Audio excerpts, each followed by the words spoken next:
আসসালামু আলাইকুম রহমতুল্লাহি ওয়া বারাকাতুহু। আপনার কি বাইক চুরি হয়েছে? আপনি অনেক পরিশ্রম করে কষ্ট করে কত ভাবে এমনকি লোন তুলে অথবা পিতামাতাকে চাপ দিয়ে আপনি আপনার শখের বাইক কিনেছেন, সেই বাইকটা চুরি হয়ে গেছে। এখন আপনি কি করবেন?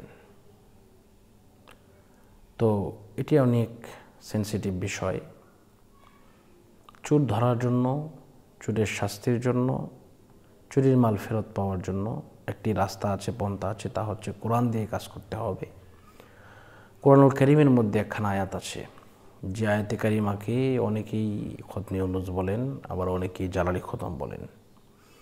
যদি কেউ এই জালালি খতম বা খতমে ইউনূস কেউ 1,15,000 মতান্তরে 1,30,000 বার যদি কেউ পড়ে, তাহলে যে ব্যক্তি চুরি করেছে সেই ব্যক্তির গলা দিয়ে নাক দিয়ে রক্ত বের হবে। যদি সেই ব্যক্তি ফেরত না দেয়, ক্ষমা না চায়, তাহলে অবশ্যই সে শাস্তির আওতায় আসবে। এমন অবস্থা হয়ে যাবে, তার করুণ অবস্থা হয়ে যাবে। এজন্য আসুন আমরা এই আমলটি কীভাবে করব সেটা জেনে নিই। প্রথমত হচ্ছে আপনাকে বিসমিল্লাহ সহ সূরা ফাতিহা একবার, ইখলাস 3 বার, কয়েকবার দুরূদ শরীফ পড়ে আপনি লা ইলাহা ইল্লা আনতা সুবহানাকা ইন্নী কুনতু মিনাজ জালিমিন এটা পড়বেন। এটা যখন 100 বার হয়ে যাবে, প্রতি 100 বার পর আপনাকে পড়তে হবে ফাস্তাজাবনা লাহু ওয়া নাজ্জাইনাহু মিনাল গাম্মি ওয়া কাযালিকা নুনজিল মুমিনিন। এভাবে আপনি পড়বেন। তো ইনশাআল্লাহ পড়ার 3 দিন থেকে 1 সপ্তাহের মধ্যে অবশ্যই যে ব্যক্তি চুরি করেছে সে ফেরত দিতে বাধ্য হবে। তো আসুন আমরা এই নিয়মটাকে পড়ব। তো আপনাদের ফ্যামিলিতে লোক বেশি থাকলে আপনারা এটি পড়তে পারেন। আর যদি লোক বেশি না থাকে, ইনশাল্লাহ আমাদের সাথে যোগাযোগ করলে আমরা ইনশাল্লাহ এটা পড়ে দিতে সক্ষম হব, চেষ্টা করব ইনশাল্লাহ।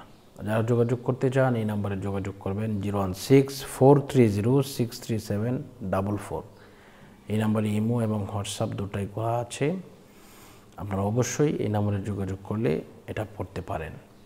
তো ইনশাল্লাহ আপনারা চেষ্টা করবেন, কোরআনের প্রতি বিশ্বাস রাখবেন, ভরসা রাখবেন। পারলে নিজেরা করবেন, না হয় আমাদেরকে বললে করবো ইনশাল্লাহ, করার চেষ্টা করব। এবং এই বিষয়টা মনের মধ্যে রাখতে হবে যে সব কিছু দেওয়ার মালিক হচ্ছে আল্লাহ।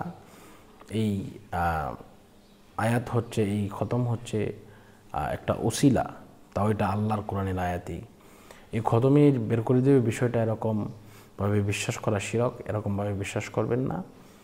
এটার উসিলায় এটা বিশ্বাস করবেন। আল্লাহ পাক আমাদের সকলের মনে আশা কবুল করুন। ফাল্লাহু খায়রুন হাফিজা ওয়া হুয়া আরহামুর রাহিমিন। বিদায় নিচ্ছি। আসসালামু আলাইকুম রহমতুল্লাহি ওয়া বারাকাতুহু।